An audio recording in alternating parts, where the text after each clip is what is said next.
Buenas, mi nombre es Martín Rivas, soy docente de la comisión número 2 de la Cátedra A de Teoría del Estado, comisión que integro junto con Marcos Arias Miconi y Florencia Sana, y en esta clase vamos a abordar lo que nos había quedado pendiente de la unidad 10, que es el tema de democracia. Para eso tenemos un invitado de lujo, Marcelo Giulitti, ex integrante de la cátedra mientras estuvo en Tucumán, actualmente vive en Buenos Aires, es docente de la materia Principios de Derechos Humanos y Principios Constitucionales del CBC, y además también enseña en dos cátedras en la Facultad de Derecho de la UBA. Enseña en Derecho Constitucional, cátedra que está a cargo de Roberto Gargarella, gran constitucionalista y pensador argentino, y en Práctica Profesional. Además, Marcelo, de ser docente en la UBA, está terminando su maestría en Ciencias Políticas en la Flaxo. Así que realmente para nosotros es un lujo y un placer que esté aquí y que se haga cargo de la parte más importante de esta clase. Yo voy a hacer la primera parte de la introducción y se va a encargar después de lo más sustancial y de los debates más contemporáneos en torno a democracia. Así que seguramente va a ser un encuentro muy enriquecedor para todos. Bueno, voy a arrancar por lo pronto con la introducción.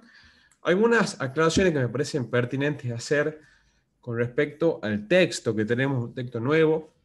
Hemos cambiado el texto que teníamos anterior de Dauria por este texto de una docente de la UBA también, que me parece importante decirlo para que ustedes cuando vayan a abordarlo tengan en cuenta esto. Es un texto que va a servir de alguna forma como repaso de todos los textos y todos los temas que ya se vienen viendo. Ustedes van a ver, en la medida que vayan leyendo, que se van a encontrar con temas como, por ejemplo, la mirada de Aristóteles sobre la política, la mirada de Platón sobre la política, el tema de la legitimidad, el liberalismo, el republicanismo, entre otras cosas. Todos temas, soberanía, todos temas que ya venimos estudiando a lo largo, sobre todo del primer parcial, y ya algunos temas también del segundo parcial. Entonces me parece que cuando ustedes que deben tener en cuenta esto, cuando vayan a abordar este tema, tengan en cuenta que está íntimamente relacionado con los otros temas, porque de hecho la democracia es un tema y es un sistema, ya vamos a ver bien en detalle, que se relaciona con el liberalismo, con el republicanismo, con el socialismo, que en este texto no está planteado, pero sí estaba planteado en un texto anterior que teníamos nosotros con De Bobbio, y que es tan transversal y tan antiguo que aparece vinculado con todos los temas que a la filosofía política y a nuestra materia son de interés para nuestra materia y para la filosofía política. Dicho esto, vamos a la introducción. Otra cosa más antes, otra aclaración más. La idea, digamos, analizado el texto con algunos de los docentes de la cátedra, hemos visto que lo más relevante para, para el estudio de este tema es la parte de la democracia en edad contemporánea, que es lo que Marcelo va a abordar después de mí. Pero igual me parece que es importante que ustedes hagan un repaso, y sobre todo a forma de repaso, una lectura, un estudio de la primera parte, pero teniendo en cuenta que lo importante y lo nuevo está más adelante. Ok, entonces vamos a arrancar. La democracia clásica. La democracia como sistema político, como forma de gobierno, tiene 2500 años de antigüedad, más allá que no es la democracia que nosotros conocemos hoy, o no es la democracia que nosotros nos imaginamos cuando hablamos de democracia en la actualidad, pero ya aparece allá por la Grecia del siglo V antes de Cristo. ¿De dónde viene el término democracia? La etimología nos dice que está compuesto por dos palabras: demos, que significa pueblo, y kratia, que significa gobierno, es decir, el gobierno del pueblo. Este es sin duda el elemento más significativo de la democracia en la antigüedad, que es la participación del pueblo en el gobierno. Por supuesto, aclaraciones que ustedes ya han visto a lo largo de esta materia. Cuando hablamos del pueblo, en Grecia no estamos hablando de todas las personas que vivían en Grecia, sino estamos hablando solamente de aquellos que eran considerados ciudadanos. Dentro de la categoría de ciudadanos, por supuesto, no estaban incluidas las mujeres, solamente eran los hombres y en la mayoría de los casos propietarios, dependiendo del momento, pero no una idea restrictiva de ciudadanía. Pero, de todas formas, la característica central es esa, la participación de muchos, ¿no? Como después Aristóteles lo va a plantear, en el gobierno de la ciudad.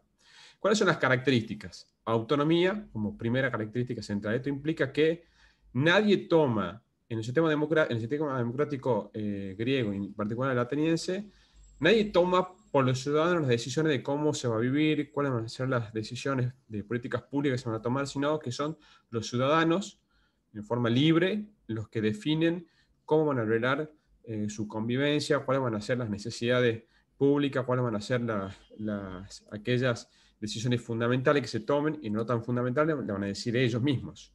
Otra característica es la isonomía. La isonomía implica la igualdad, pero no una igualdad material, o sea, no hay una concepción de igualdad como aparece en los contractualistas, que hay una igualdad natural en la que todos los hombres y las mujeres son iguales, sino esta isonomía es una igualdad ficticia, una igualdad ante la ley, con la que se produce la idea de que todos, a la hora del debate democrático, somos iguales, sin importar tanto la cantidad de riqueza o la importancia que tenga esa persona. Y por último tenemos la isenomía como tercera característica, que es el derecho a participar de todos los ciudadanos en la asamblea, de tener derecho a pedir la palabra, al uso de la palabra, y derecho a votar, y que el voto valga lo mismo que vale de otro ciudadano. Es decir, en ese sentido, todos los ciudadanos tienen la misma capacidad de hablar y la misma capacidad en cuanto a su voto, al valor de su voto.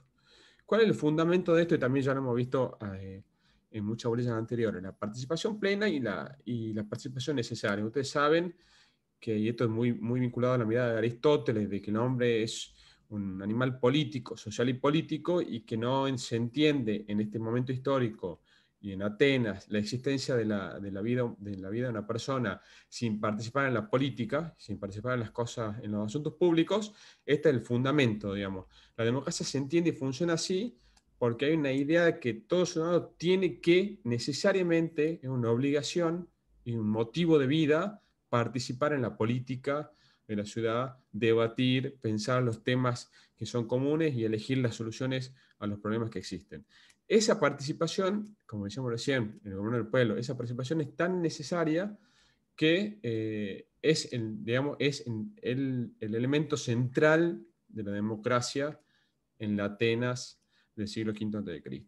¿Dónde es el lugar donde se desarrolla, se debate, se toman las decisiones? En la asamblea, órgano por excelencia democrático, en el que participan todos los ciudadanos y se toman las decisiones más importantes, ¿no? Por ejemplo, ir a la guerra o no, se tomaban en las asambleas. Las asambleas están en el texto, está muy detallado cómo funciona, ahora el funcionamiento de la asamblea, cuáles son las competencias, y están los otros órganos que están abajo, que son el Consejo de los 500, los tribunales, los magistrados, el Comité de los 50, todas las instituciones de la Atenas democrática, que está muy desarrollado ahí. Nosotros, digamos, para dimensionar la asamblea, nosotros tuvimos un texto muy lindo antes de Alfredo Espíndola, docente de la cátedra también, que explicaba que los griegos inventan la política, ¿no? Como la gran invención de los griegos, y esa invención se da por uno de aquellos motivos que se da, es porque había un espacio público en el que se podía discutir, que era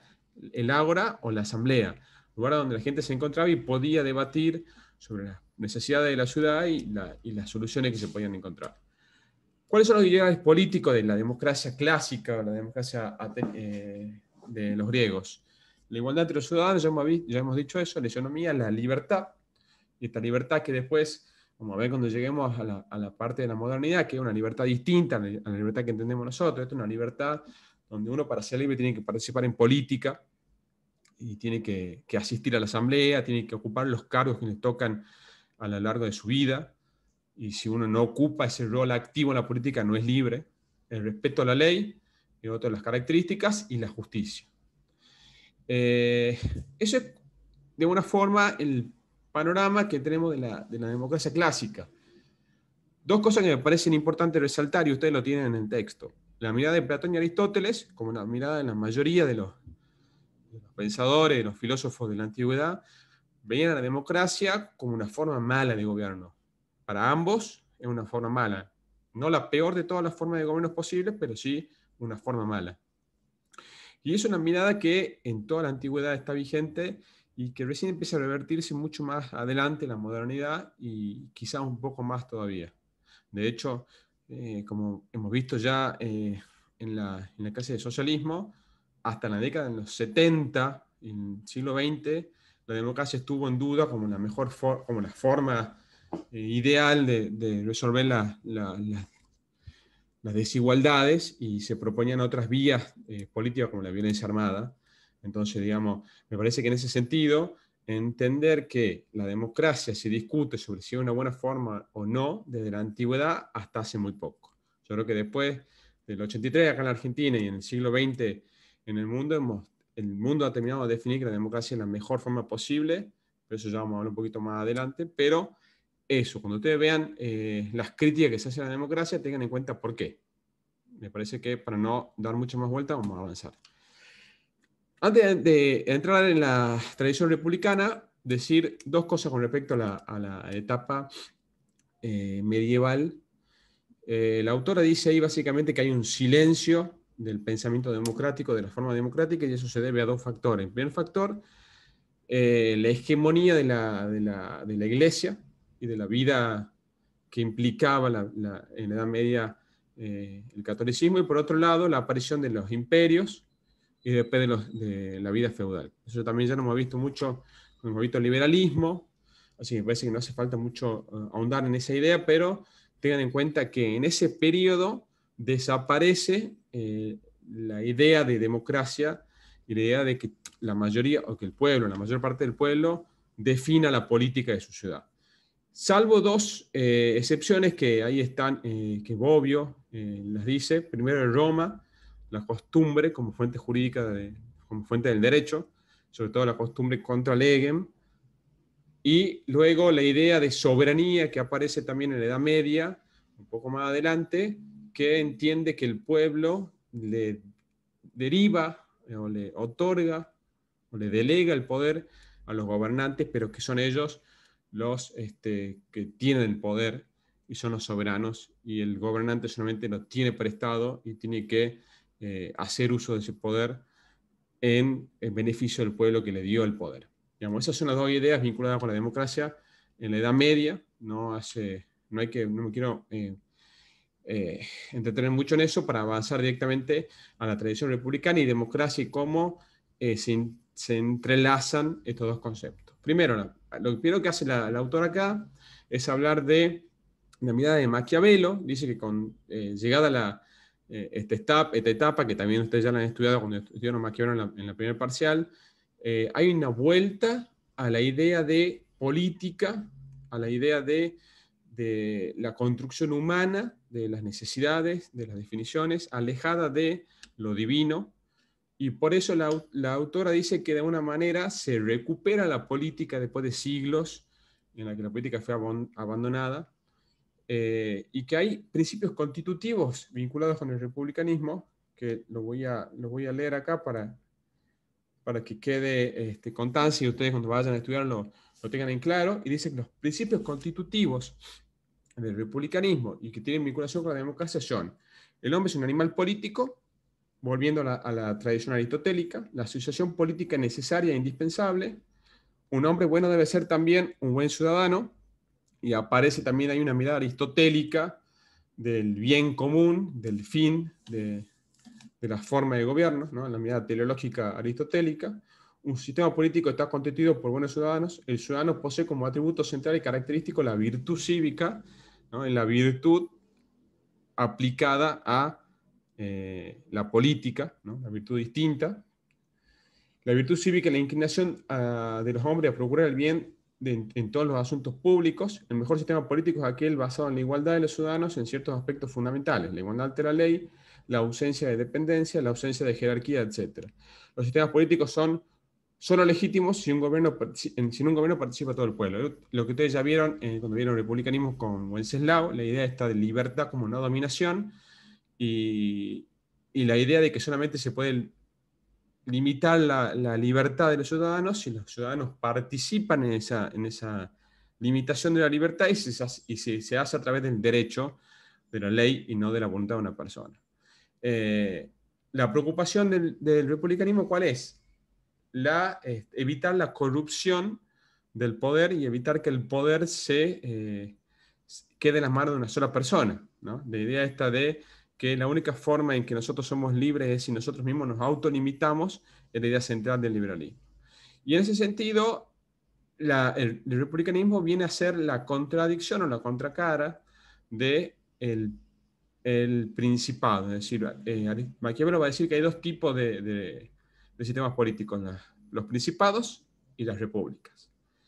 Y después podemos decir que al mismo tiempo hay dos versiones de republicanismos, que es la versión aristocrática, que es aquella versión que entiende que el pueblo participa, pero su participación tiene que estar limitada porque no están lo suficientemente capacitados para gobernar y solamente tienen que limitarse a la posición pasiva de elegir, y la versión democrática que entiende al revés, que son los que gobiernan, los que tienen que ser limitados por el pueblo, y son el pueblo los que tienen que controlar a sus gobernantes. Una mirada muy parecida a lo que nosotros vimos en la orilla de legitimidad, cuando veíamos la idea de juicio político.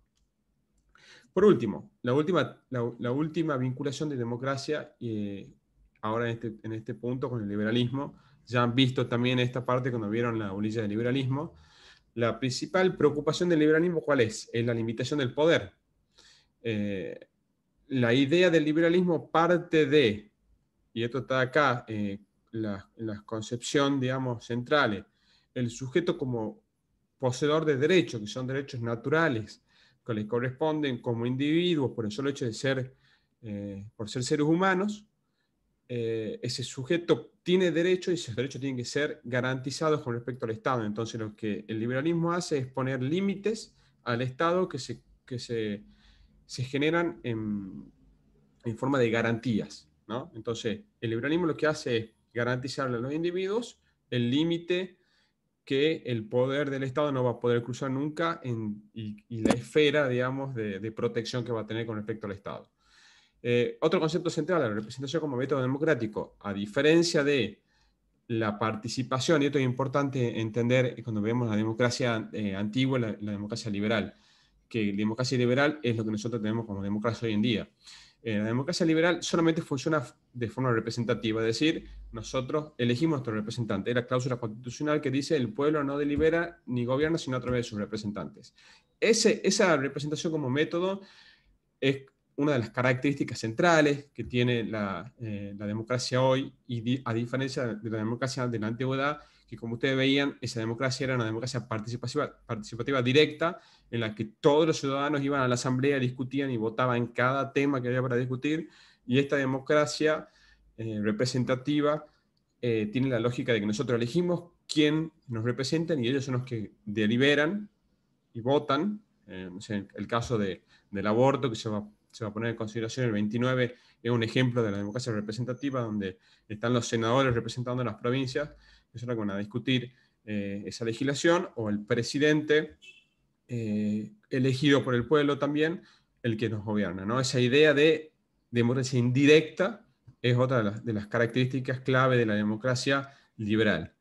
El nuevo concepto de libertad es esto que aborda Comtan y que dice que, a diferencia de la libertad de los antiguos, que era una libertad de participación necesaria, la libertad liberal es una libertad de no interferencia, lo dice Andrés Rosler y lo dice también el autor que tenemos en el libro El Republicanismo, es aquella libertad que nos garantiza la facultad de que nosotros optemos si queremos hacer algo o no. En términos de democracia, nosotros no estamos obligados a participar en política ni obligados a ser candidatos, sino que tenemos la facultad de hacerlo si así queremos. Y la libertad existe en tanto el Estado o un tercero no nos impida poder ejercer ese derecho.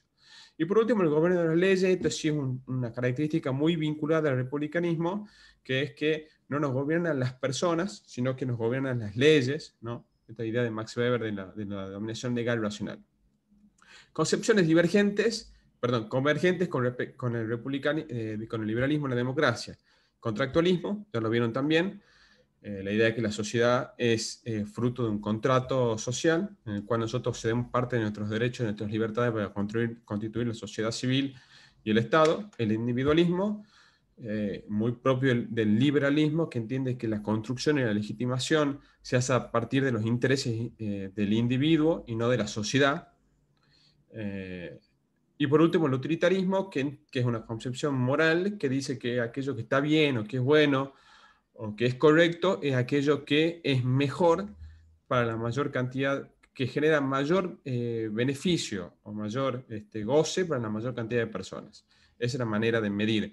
Estas tres concepciones, dice la autora, son convergentes a la idea del liberalismo. ¿Y qué otro concepto que me parece interesante antes de terminar y ya darle la palabra a Marcelo? Hay una interdependencia entre liberalismo y democracia. Entre liberalismo y democracia, en que la democracia no puede funcionar como tal si no hay libertades aseguradas. Ustedes imagínense que la democracia liberal no puede ser posible si no hay libertades de los ciudadanos, libertades para ser candidato, libertad para expresarse, libertad para constituir un partido político, libertad para votar en libertad sin coacción, libertad de tener opciones entre distintas opciones electorales, ¿no? Entonces, todas estas libertades y garantías del liberalismo son esenciales para que haya una democracia real. Es lo que veíamos en la orilla del socialismo, que el problema que tiene el socialismo, que no podía nunca, una vez llegado al socialismo, garantizar el funcionamiento democrático en las sociedades en los que Bobbio llama los socialismos, aquellos socialismos reales. Y por otro lado, la democracia con respecto al liberalismo. Lo que hace la democracia con respecto al liberalismo es democratizar el liberalismo, es decir, hacerlo cada vez más inclusivo, porque ustedes saben que el liberalismo en su primera versión era un movimiento, digamos, una reivindicación también de la burguesía, y los primeros parlamentos solamente los integraban aquellos que eran propietarios y parte de la burguesía, no el proletario o demás sectores sociales. Digamos. La democracia para el liberalismo funciona en sentido contrario, lo que hace es inclusión, incluir a aquellos que no están incluidos. Entonces, cuanto más se democratiza el liberalismo, al mismo tiempo más se fortalece la democracia y el liberalismo ensancha y cumple con su misión de asegurar y garantizar las libertades a los ciudadanos.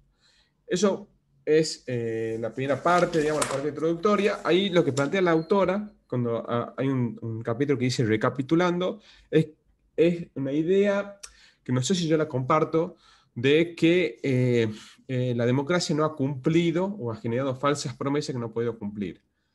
Es una mirada medio pesimista, yo la verdad que no estoy del todo de acuerdo, pero ¿qué es lo que dice ella? Había promesas que tenía la democracia, que era el protagonismo político individual y la centralidad del ciudadano en el sistema político.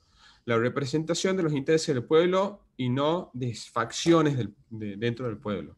El gobierno real del pueblo de una mayoría y la paulatina expansión de la democracia a otros ámbitos.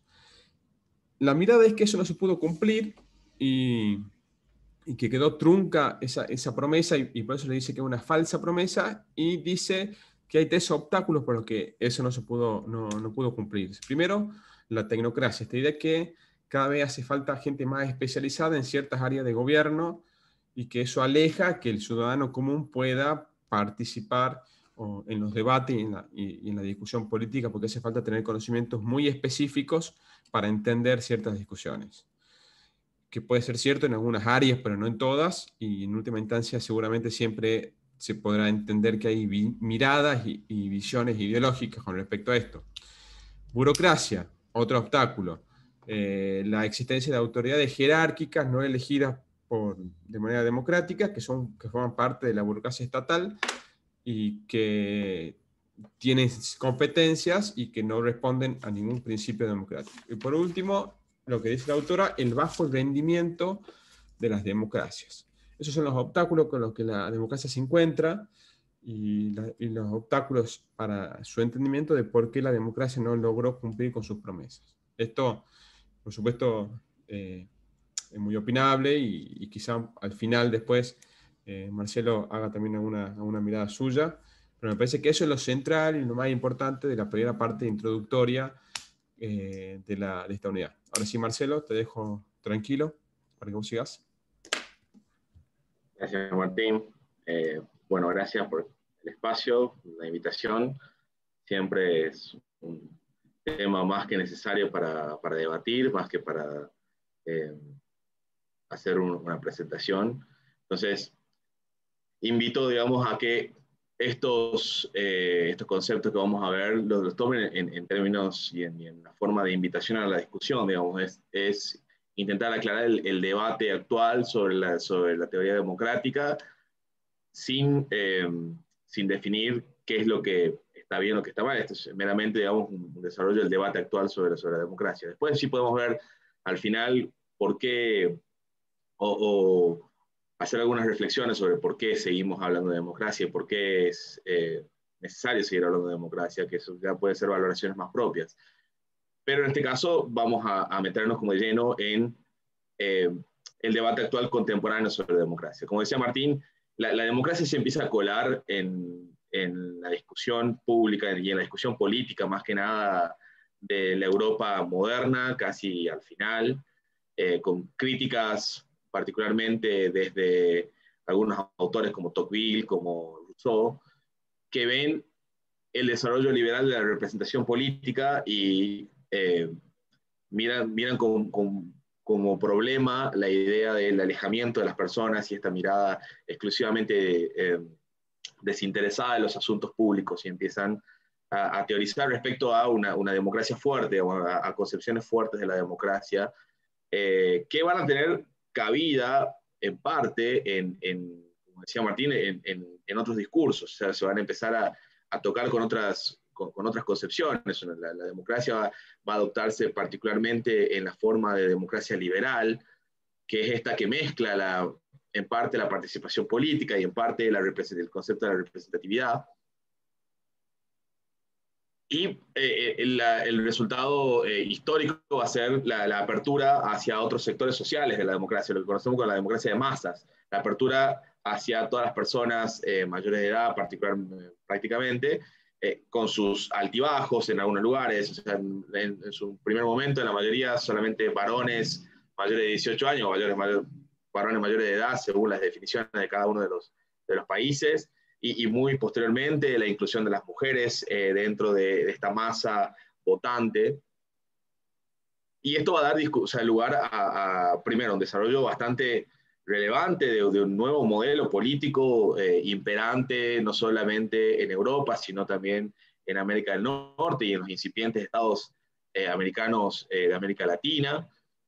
Y va a dar lugar a muchas discusiones, por supuesto, sobre qué entendemos por democracia. Y uno de los primeros autores que se nos aparecen en esta discusión moderna sobre la democracia va a ser justamente el autor ineludible cuando hablamos de poder, de legitimación, de métodos de dominación, que es Weber. Weber va a ser uno de los primeros que va a abordar la democracia desde otro lugar, desde otra mirada, alejado de las miradas de rusonianas y con las influencias de Locke posteriores, con otras influencias de Tocqueville, alejado de esas miradas en su construcción de una teoría del poder, de la dominación y de la legitimación del poder. Va a empezar a analizar la democracia dentro de sus tipos ideales, justamente, e intentar explicar qué es la democracia en sí, en base a el funcionamiento de la democracia, en base a un funcionamiento observable de la democracia. Este es justamente la mirada weberiana de insertar la sociología como método de análisis político, como método también de análisis de la realidad. La teoría weberiana va a mirar en parte la democracia como justamente ese modelo que toma el poder burocrático, que toma esa organización burocrática, que replica la organización burocrática, esa organización burocrática que es una organización racional del poder, pero dice que no solamente es eso, sino que también tiene dentro de sí mismo un elemento de lo que sería formas más tradicionales de legitimación del poder, como el carisma, el carismático, líder carismático. Dice, la democracia va a ser entonces también una forma de competencia de líderes, de líderes carismáticos por el poder. Y eso va a haber un contrapeso entre justamente el poder burocrático que funciona dentro de los estados modernos y el líder carismático que es electo como producto de la competencia de partidos políticos. En mucho la mirada weberiana va a tomar elementos de la teoría económica, o sea, va a tomar parte de concepciones económicas, primero el tema del término de competencia, los partidos políticos como plataformas de competencia, como plataforma de competencia de un mercado que ofrece hacia sus votantes algunas beneficios, algunas propuestas, y los votantes que hacen una elección racional respecto de estos líderes y terminan legitimando un líder. Aún así, la concepción democrática de Weber es en sí pesimista. O sea, para Weber la democracia posible es la autocracia. O sea, la única democracia posible es la autocracia, donde es el Führer, justamente la figura del líder alemán, la que una vez que es legitimado en el poder es el que toma las decisiones, va a decidir sobre los asuntos públicos. Entonces, esa mirada pesimista y en parte descriptiva va a dar lugar a un debate posterior que va a irrumpir dentro de lo que vemos como ahora las teorías democráticas, posteriormente con Schumpeter, que va a tomar bastante del análisis weberiano, y Schumpeter va a intentar describir justamente, o va a intentar problematizar que la democracia que tenemos no son las democracias que describimos, o sea, no son las democracias de las cuales hablamos, de las cuales estudiamos, no es la teoría clásica de la democracia. Entonces, Schumpeter va a crear una concepción de lo que es la teoría clásica, esto que mira un bien, donde existe un bien común, donde existe una voluntad general, esa idea de voluntad general de Rousseau, la idea de bien común último al cual tienden las acciones, la idea de autonomía de las personas y de individuos, la idea de seres racionales que se juntan y hacen un contrato social y ponen las bases de un Estado, todo eso que Schumpeter considera que forman parte de la teoría clásica, a pesar de que está mezclando dentro de esa teoría clásica autores que nada tienen que ver entre sí, como desde Rousseau hasta Locke, donde hay una diferencia abismal, que ya la han visto ustedes seguramente en contractualismo. Pero él va a crear ese muñeco de paja para pegarle a esa teoría clásica, y mostrando que esa teoría clásica no describe la realidad de las democracias que tenemos, y que lo que necesitamos es describir las democracias que tenemos. Entonces Schumpeter va a empezar a analizar el funcionamiento de los estados democráticos y va a crear una teoría que también tiene en parte algunos elementos económicos, algunos elementos, va a usar conceptos particularmente económicos, pero de la cual se van a desprender después varias otras teorías. Entonces, al principio, este debate, al menos lo que va a causar, o el debate moderno, se va a centrar al menos en dos cuestiones particularmente distintas y que tienen varios puntos de roce, que tienen varios puntos donde se toca. En primer lugar, es cómo definimos la democracia. O sea, la democracia, si la definimos como lo que es o lo que debe ser. Entonces, Schumpeter va a decir, esta definición de democracia, que no refleja la realidad, no es útil, no sirve, porque no explica, porque tampoco predice. Entonces, necesitamos una descripción de la democracia, necesitamos una mirada empirista de la democracia, necesitamos una descripción de la democracia real, y no esa mirada teórica solamente.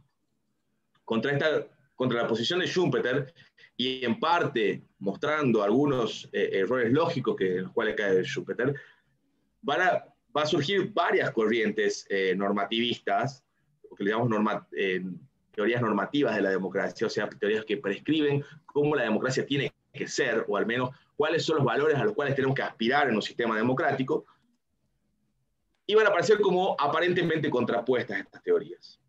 Aunque en sí el debate, al fin y al cabo, que propone también el normativismo es una descripción de cualquier tipo democrático, como las que hace Schumpeter, como las que después van a hacer otros autores, como Mosca, como Pareto, como Robert Dahl, cae necesariamente en la adopción de valores. O sea, cuando describen, están adoptando valores, están adoptando algunos valores.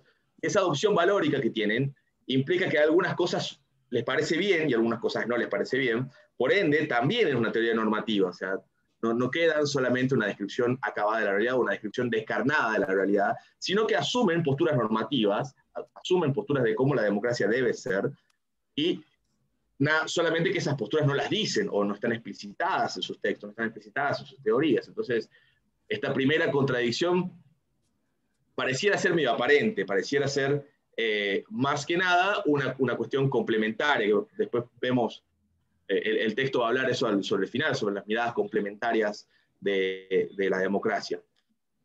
Pero en un principio sí hay autores que sostuvieron este tipo de cosas y que continuaron la teoría de Schumpeter. ¿Qué es lo que sostiene Schumpeter en particular? Sostiene que, en primer lugar, no existe nada que se llame bien común, existen solamente las concepciones individuales de las personas, sus intereses propios, que por ende, al no existir una idea de bien común, tampoco puede existir una idea de voluntad general, porque no es la suma de las voluntades. De hecho, en la teoría rusoniana, la voluntad general no es la suma de las voluntades, sino que es un todo, que es indivisible. Por ende, tampoco eso es una mirada real, sostiene Schumpeter. Entonces, elimina dos cuestiones de esa teoría clásica que él ve. Y la tercera cuestión, que es la elección racional de las personas, él sostiene que las personas son racionales hasta determinado punto. En el punto de sus decisiones propias, de las decisiones que más les afectan, de las más cercanas a sí mismas, las personas son racionales. Pero una vez que esas decisiones empiezan a alejarse del centro de influencia sobre las personas, esas decisiones terminan siendo irracionales. Y él va a plantear que en esto se parece mucho la forma en la cual eligen las personas, a los líderes, se parece muchísimo a cómo las personas consumen, a la teoría del consumo. Entonces, dice, las personas como electores, las personas como decisores en la cuestión pública, son muy similares a los consumidores que no eligen racionalmente, sino que compran ideas que los empresarios mismos les venden. O sea, compran necesidades que quizás no tenían, que han sido creadas a propósito, que los mensajes políticos no tienden a una mirada racional, sino que tienen una mirada volitiva, tienen una mirada de valórica, o sea, tienden a generar emociones en las personas, y esas emociones justamente no pueden traducirse en una decisión racional posterior, y que por ende justamente también estos grupos de empresarios barra políticos, empresarios barra gobernantes, son los que manejan el mercado. Por ende, el gobierno y el gobierno de las cosas en una democracia de Schumpeter va a reconocer que está en las élites políticas. Entonces, las élites toman una relevancia fundamental en la teoría schumpeteriana.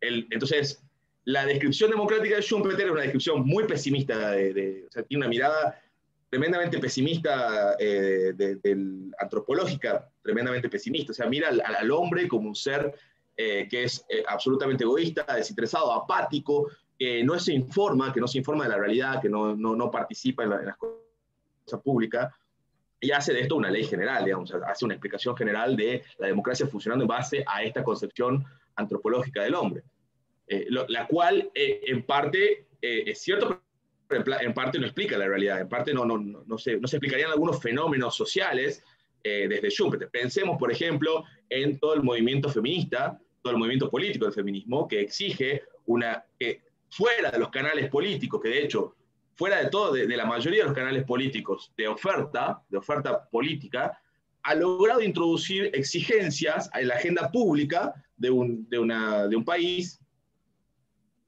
y no ha sido al revés. O sea, la demanda vino desde abajo y no fue vendida desde arriba, y que después se puede decir, bueno, sí, es cierto que algunos líderes después toman eso y ofrecen lo mismo, ofrecen eso para tener poder, pero hay muchas cuestiones que no se podrían explicar desde la lógica schumpeteriana. Entonces tiene algunos problemas lógicos esta mirada, tiene algunas cuestiones que después van a ser criticadas justamente por particularmente los participativistas de otras teorías que vamos a ver dentro del normativismo ahí adentro.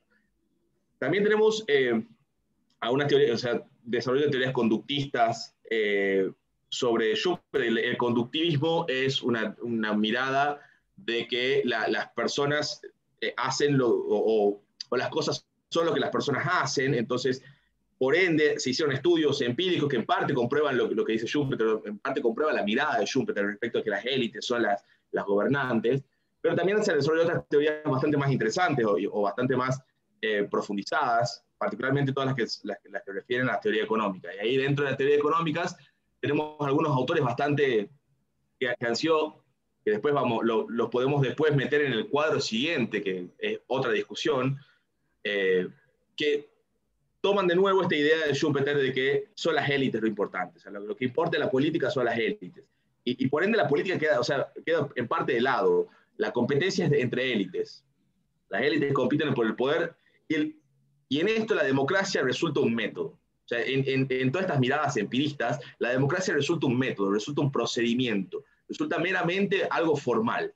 Entonces, la exigencia para describir una democracia, esto lo van a ver en otros autores como Bobbio, por ejemplo. Bobbio va a tomar una definición, en vez de decir empirismo, normativismo, va a tomar otra definición que diga, bueno, las exigencias formales de la democracia, o sea, cuáles son una mirada formalista de la democracia, una definición mínima de la democracia, versus una definición sustancial de la democracia, una definición fuerte de la democracia, que tiende hacia valores, o que tiene en cuenta valores. Entonces, esa contraposición entre estas dos clasificaciones que tenemos, empirismo, normativismo, va a ser en Bobbio otra, va a ser en Bobbio formalismo versus democracia sustancial.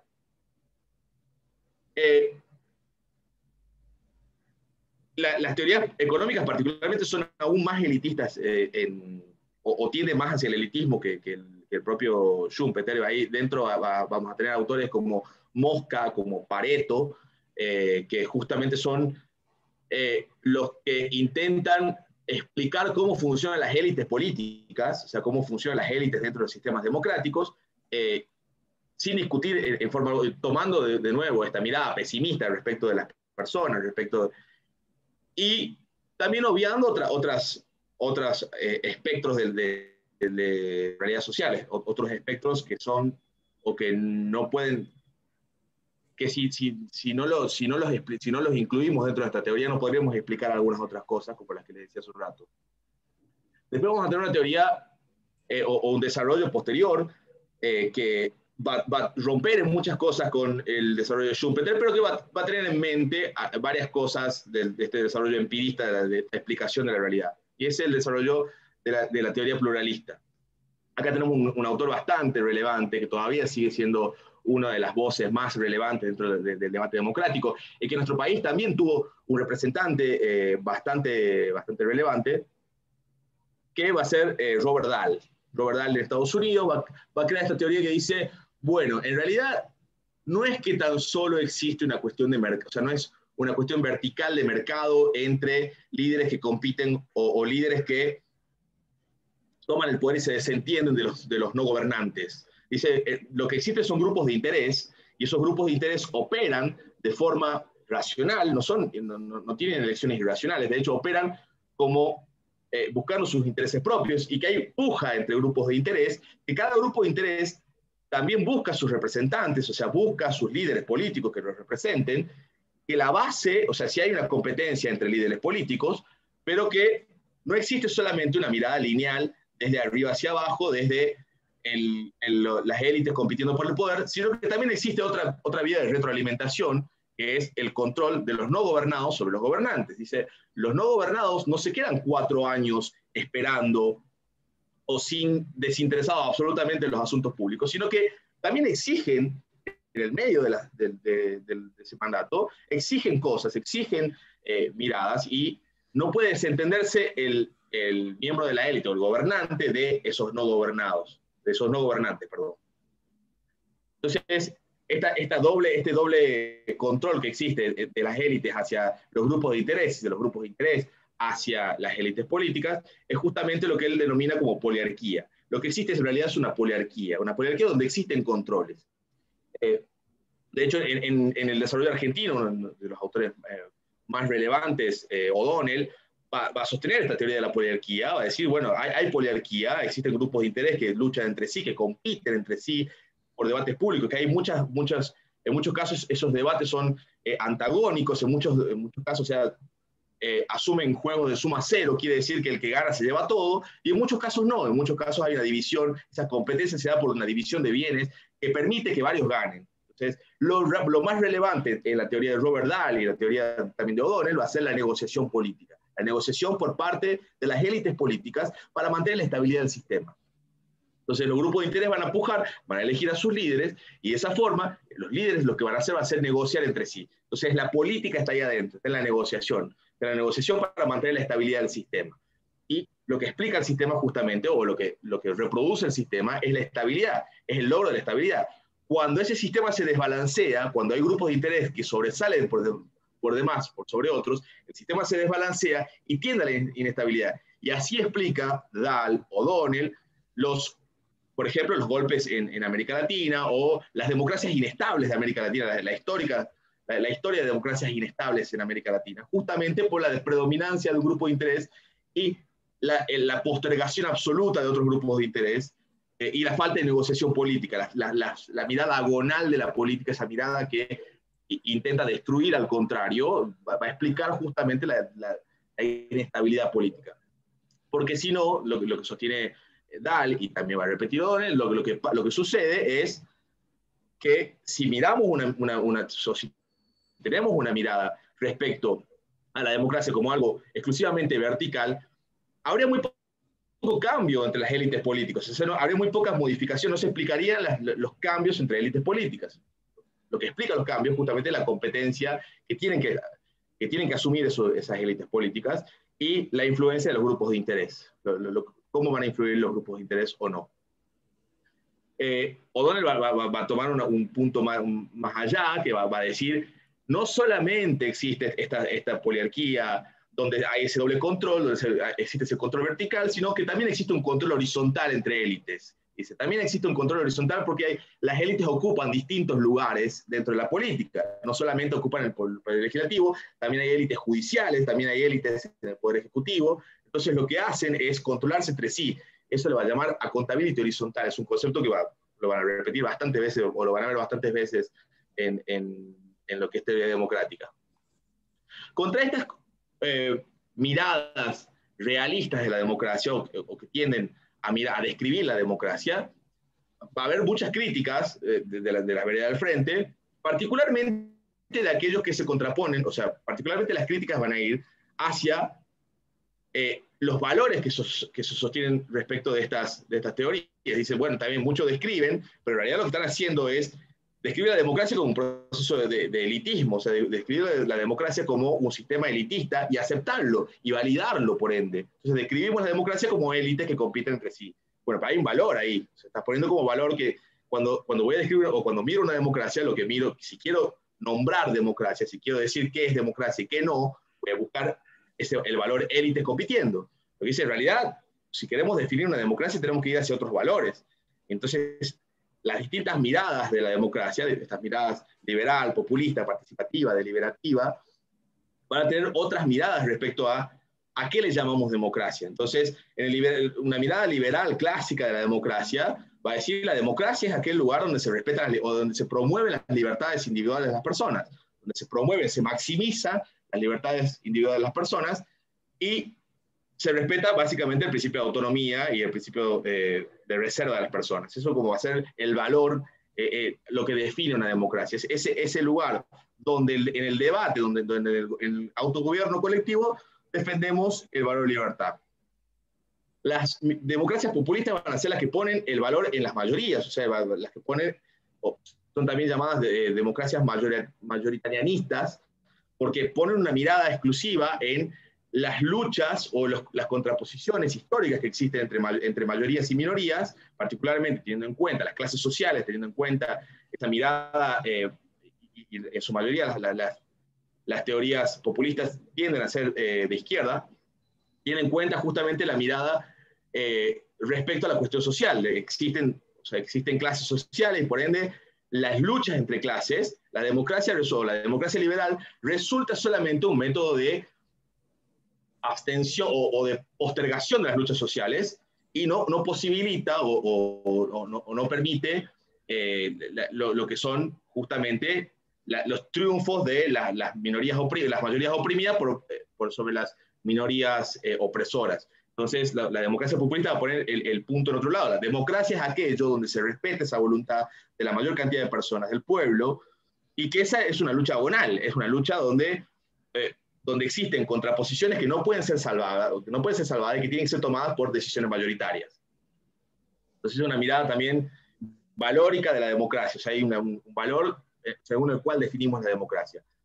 Y las miradas participativas y deliberativas tienen muchos puntos en común, particularmente porque tienen dos elementos en sí que son compartidos con la teoría republicana, que es la idea del debate público. tanto las miradas participativas como las deliberativas, ponen un valor en la participación política. O sea, en sí la mirada participativa pone el valor, democracia es el lugar donde se maximiza la participación política. Y la participación política es la que crea intereses. O sea, no existen intereses prepolíticos que después los discutimos en la arena política. No, existen también intereses políticos que justamente surgen de la participación política. Entonces, democracia es aquel lugar donde, o aquel sistema donde se maximiza esta posibilidad de participación.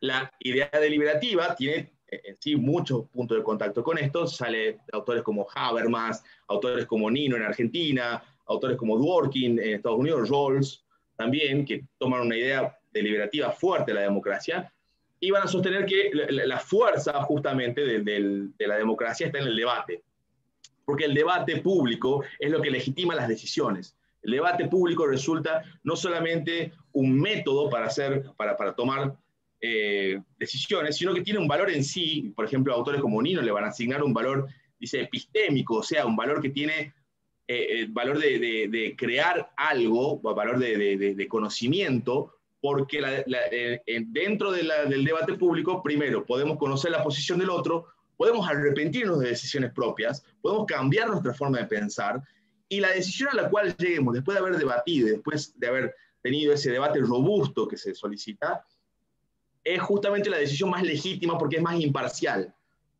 porque ha sido tomada por todas las personas, habiendo escuchado a todos, habiendo escuchado todas las voces, todas las razones públicas por las cuales tomamos una decisión. Entonces, estas miradas normativistas de la democracia, o que tiran hacia valores, mirada sustancial, diría Bobbio, de la democracia, van a criticar en parte la mirada empirista porque le va a decir, vos estás escondiendo en parte valores, estás escondiendo en sí valores, y no es tan solo una descripción de la realidad, no estás solamente describiendo la realidad. Autores como Sartori después van a decir, tampoco es necesario, o sea, no describir, solamente asumir miradas axiológicas o normativistas de la democracia. Necesitamos también describir a las democracias, necesitamos ver qué sistema democrático y contraponerlos. O sea, no solamente una mirada prescriptiva de cómo la democracia debe ser, sino también mirar cómo es la democracia. Y aún así, la mayoría de autores que les mencioné también miran hacia los sistemas políticos e intentan, intentan hacer una descripción empírica de la realidad para intentar hacerla llegar a la democracia. Pero lo que sostienen básicamente es que la utilidad de definir la democracia es la necesidad de poner un valor hacia el cual tenemos que caminar. La democracia, va a decir Bobbio, por ejemplo, la democracia es un horizonte, es algo imposible de alcanzar, pero sirve para avanzar, sirve para seguir, o sea, para lograr mayor cantidad de progresividad en ese desarrollo, mayor cantidad de mejoras dentro del sistema político.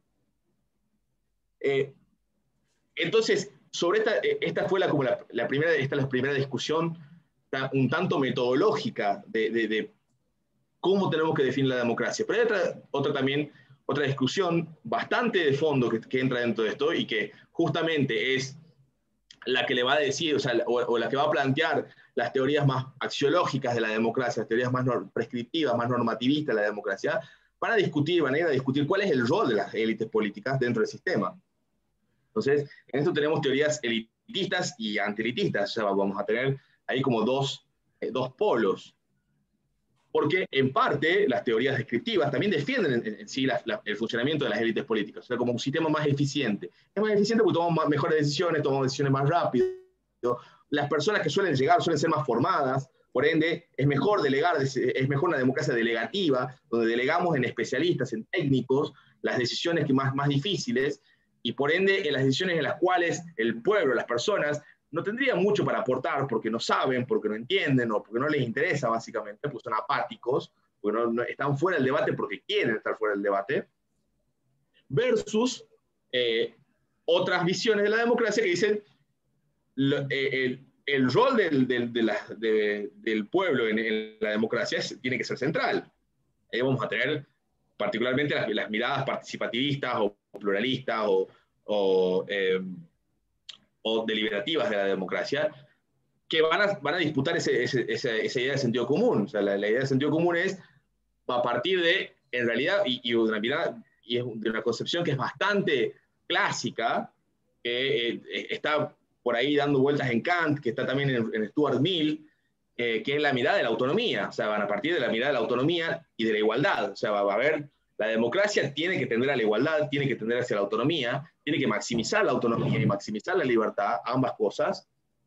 O sea, esos dos valores, libertad e igualdad, van a estar en pugna siempre, pero hay que intentar maximizar ambos, y justamente el rol del sistema democrático es lograr eso, es intentar que no haya esa separación entre lo que las personas pueden hacer dentro del sistema político y lo que las personas hacen en los hechos. Entonces, justamente va a ser una discusión particularmente sobre valores, sobre qué valores la democracia sostiene como tales. Entonces, en el elitismo, quizás el valor más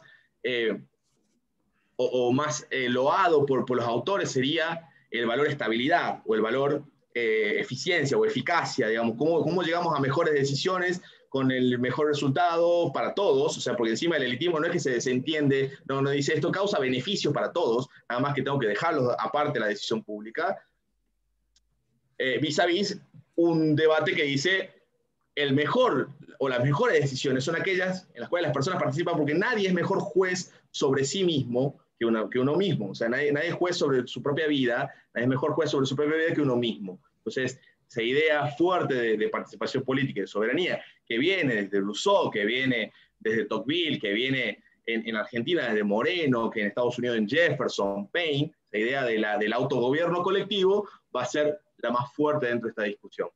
Entonces, lo que la autora intenta mostrar son estas dos discusiones que están circundando el debate de la teoría democrática, digamos, y que siempre tienen puntos de toque, o sea, tienen puntos de choque y puntos de contacto unas con otras. O sea, no podemos hablar de elitismo y antielitismo, o de qué rol tienen las minorías y las mayorías, si tampoco decimos, bueno, cuáles son los valores para vos que la democracia debe sostener, o cómo describís a la democracia misma, porque si tu definición, si tu concepción de la democracia es una concepción elitista, claramente vas a asignar un rol a las élites como como los dominantes, como los que tienen que estar en el gobierno, como los que necesariamente tienen que estar. Esa mirada tecnocrática a veces de la democracia, hay que dejar la democracia a los mejores, en muchos casos demuestra no ser la mejor, o no causar los mejores resultados, no causar resultados de derrame de beneficios hacia el pueblo. Entonces, ambas discusiones van a estar presentes en el debate público, ambas discusiones van a ser relevantes dentro de ese debate público.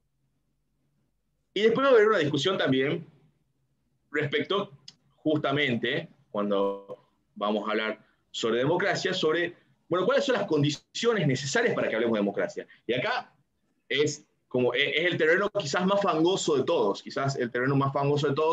en términos de realidad, en términos de proponer una lista real de cosas que tenemos que cumplir, de prerequisitos para hablar de un sistema democrático. Entonces, algunos autores hablan de valores compartidos, algunos autores dicen, bueno, lo que necesitamos para sostener un sistema democrático son valores compartidos, como por ejemplo la tolerancia política, como por ejemplo la idea del pacifismo, la idea de la resolución pacífica de los conflictos y no de la violencia política como medio de resolución de conflictos, la idea de diversidad.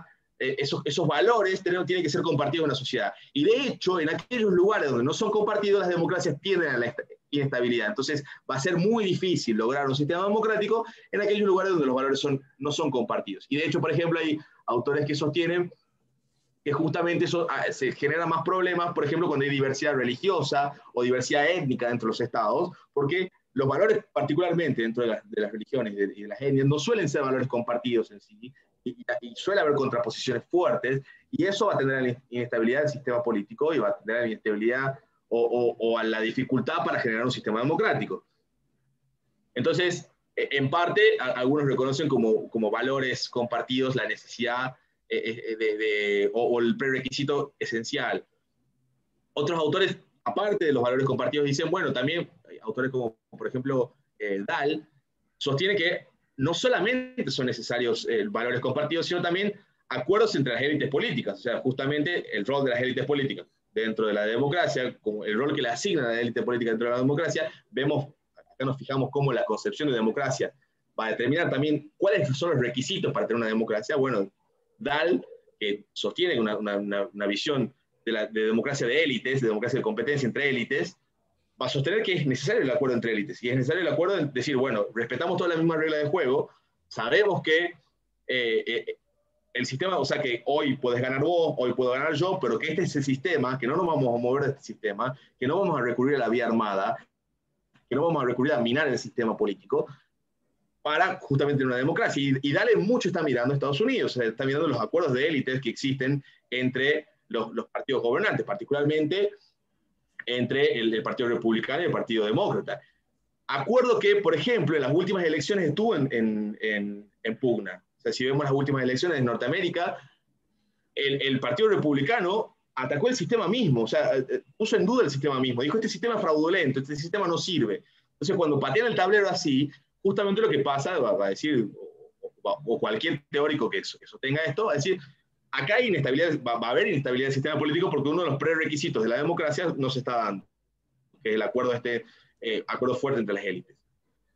Y los partidarios de una mirada más igualitaria de la democracia, más fuerte de la democracia, que tengan esto, justamente, que tengan esta mirada del rol, del rol popular dentro de la democracia, del rol de las personas dentro de la democracia, para sostener también la necesidad de condiciones materiales, de igualdad, de que la igualdad no solamente puede ser formal, no puede existir solamente igualdad ante la ley, porque justamente si se mantienen sistemas desiguales, los sistemas tienden hacia la autocracia, o se describen como autocráticos. ¿Por qué? Porque existen minorías fuertes, poderosas, que gobiernan sobre mayorías pobres, sobre mayorías débiles, sobre mayorías que no tienen condiciones necesarias para participar en el mismo debate democrático, y que ese sistema retroalimenta eso, que el sistema que mantiene la desigualdad y no distribuye la riqueza, mantiene ese sistema, mantiene ese vicio de inestabilidad política. Entonces, la necesidad de que la democracia tenga o requiera condiciones materiales para su ejecución. Y acá tenemos autores bastante interesantes, desde Rawls, sosteniendo cuáles son algunos requisitos necesarios, mínimos, como por ejemplo una distribución igualitaria de bienes al principio, una distribución lo menos desigual posible, que sea aceptable por cualquier persona en condiciones de ignorancia, del velo de ignorancia. O sea, si te dijeran, si no supieras qué rol vas a ocupar en la sociedad, y te dijeran, bueno, el que gana más gana esto y el que gana menos gana esto, o puede ser cualquiera de los dos. Dice Rawls, hay que lograr la brecha mínima para que cualquier persona esté segura de que le toque lo que le toque el rol que le toque dentro de la sociedad, sin importarse, sin saber si va a ser hombre, mujer, negro, blanco, pobre, rico, no sufra tanto el cambio, no tenga o tenga menor riesgo de estar en una de las puntas y en la otra punta, o sea, lo menos posible la brecha existente. Otros autores como Amartya Sen van a exigir directamente otras cuestiones más materiales. Bueno, necesitamos educación, necesitamos principios básicos de educación, necesitamos alimentación mínima, necesitamos... hay muchas cuestiones que tienen que estar aseguradas previamente para hablar de un sistema democrático. Si no, no estamos hablando de un sistema democrático porque no están las condiciones materiales necesarias para que una persona pueda participar en el debate público, pueda participar en la vida política y pueda al menos desarrollar su plan de vida lo mejor posible. Ahí vamos a tener bastantes autores justamente del igualitarismo, particularmente de la escuela norteamericana, que van a desarrollar bastante esta idea de las condiciones materiales necesarias. Hay autores que hasta una lista completa de condiciones materiales. ¿Por qué es fangosa la discusión? Y bueno, porque es difícil sostener o es difícil comprobar cuáles sí o sí son los requisitos mínimos para una democracia. Eso también va a depender de la concepción de democracia que tengamos. Si tenemos una concepción mínima de democracia, una concepción muy débil de democracia, vamos a exigir muy pocos prerequisitos para que se dé esa democracia. Si tenemos una concepción más fuerte, más igualitaria o que tienda hacia el igualitarismo político, vamos a exigir bastantes más cosas como prerequisitos democráticos, como tarea del Estado para asegurar un sistema democrático. Entonces, esta discusión también está muy atada a esa discusión primaria de qué es la democracia y cómo definimos la democracia. Y también va a ser circular, porque también va a alimentar a esa concepción democrática que tenemos, lo que le exijamos al Estado como prerequisito para hablar de un sistema democrático. Al fin de cuentas, todo esto tiene o la discusión de la democracia tiende hacia la legitimidad, o vamos a hablar de legitimidad. Hablamos de legitimidad de un sistema político. ¿Por qué estamos discutiendo la democracia ahora? Porque necesitamos saber si lo que tenemos ahora es legítimo o no. ¿Es algo que aceptamos o no aceptamos? Entonces, la discusión eterna de estas teorías, de las teorías políticas, justamente tiende a discutir el poder, discutir la legitimidad. ¿Por qué discutimos democracia? Discutimos democracia porque necesitamos democracia o no necesitamos democracia. Porque necesitamos legitimar un sistema o necesitamos destruirlo y hacer otro de nuevo. Y las miradas más pesimistas de la democracia tienen en algún punto asidero en decir, bueno, la democracia como tal no es tan buena respecto como forma de solución de conflictos, porque causa muchas desigualdades, porque causa muchos conflictos políticos. Si no, miremos las desigualdades que existen en las sociedades más grandes del planeta.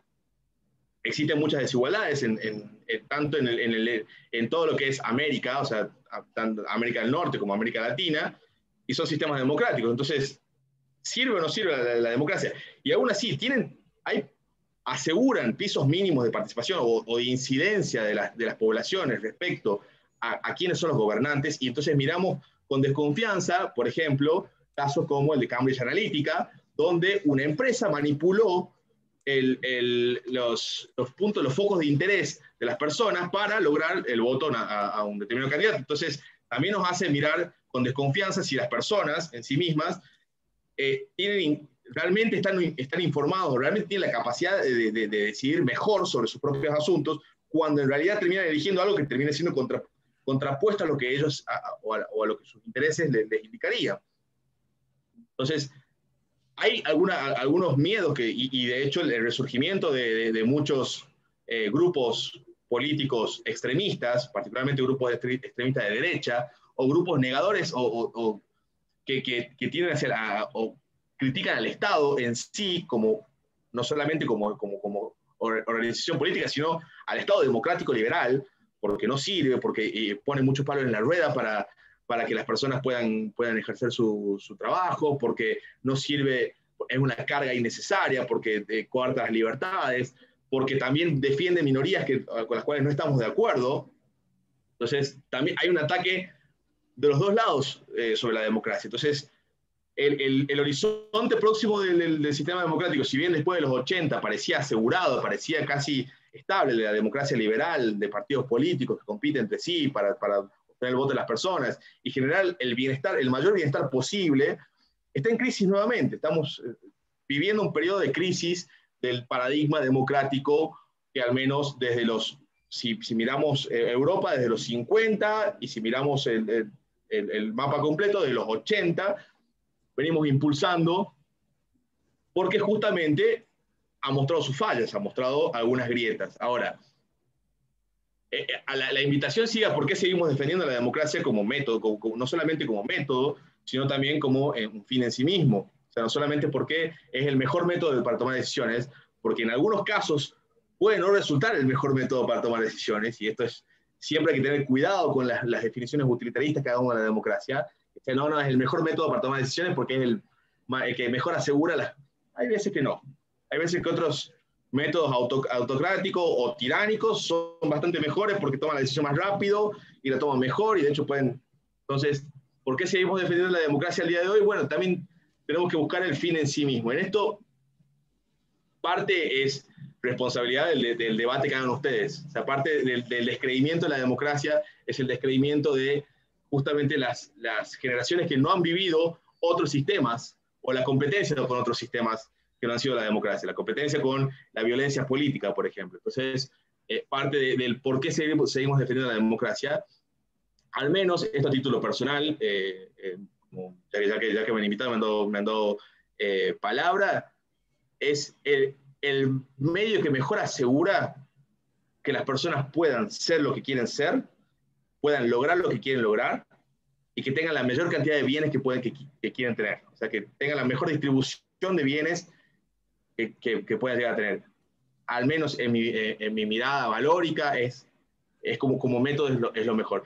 Y también me parece, como otra mirada valórica también, que es el mejor método para discutir las cuestiones públicas sin caer en la violencia política, sin caer en la exclusión del debate de otro, en el poder por la punta del fusil.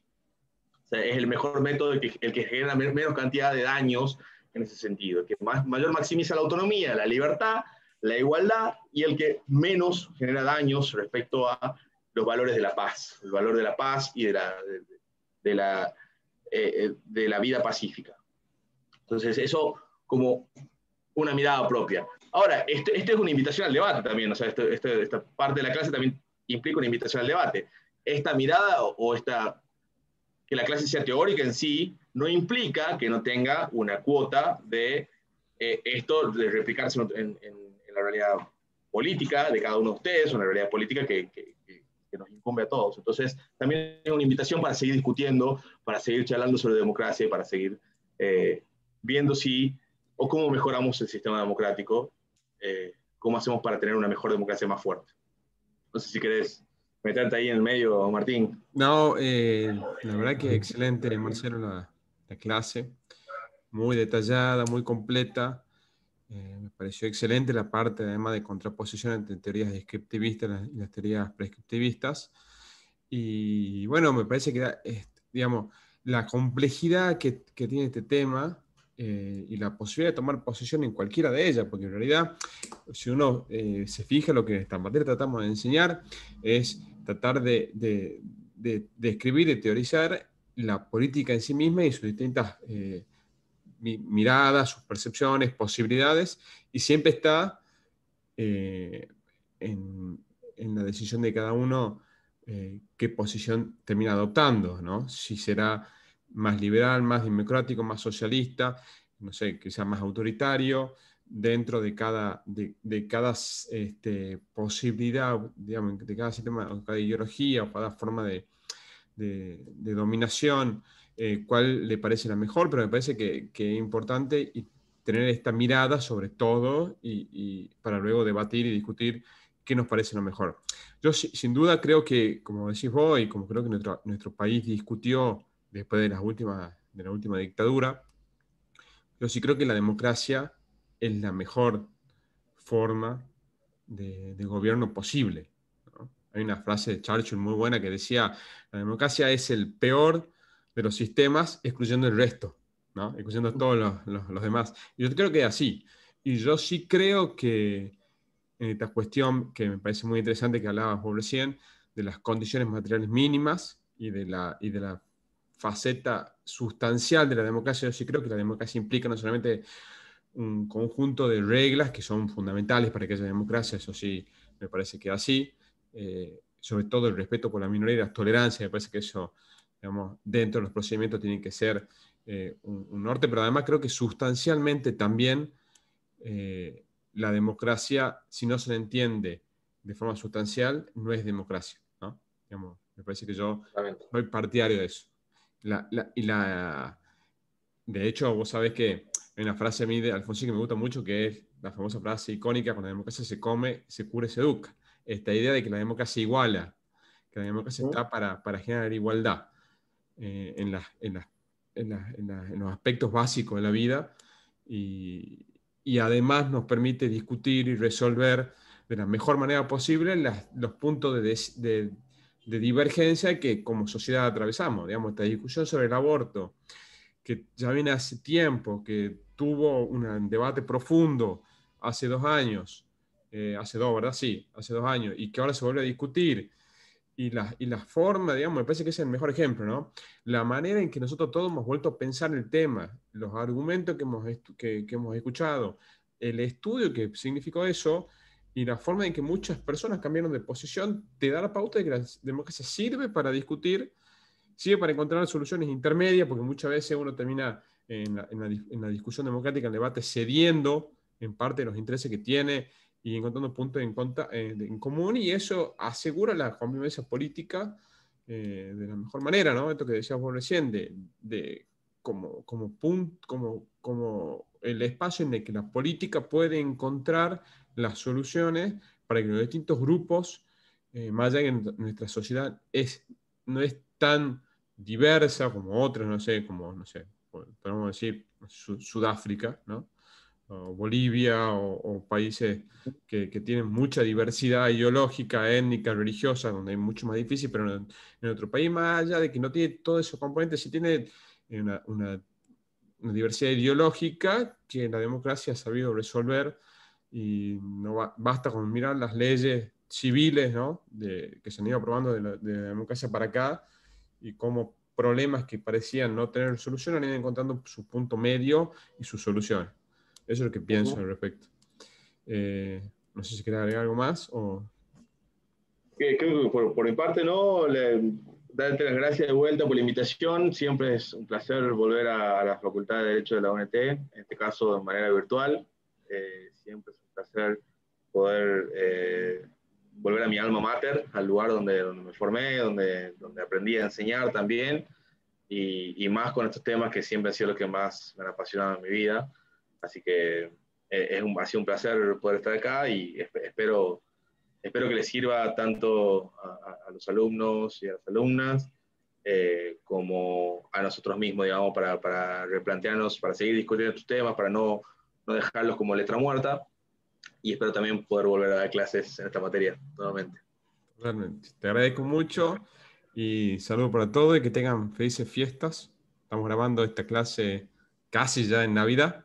Vamos a cortar el pan dulce ahora. Así que esperamos que haya sido útil y estamos a disposición. Muchas gracias.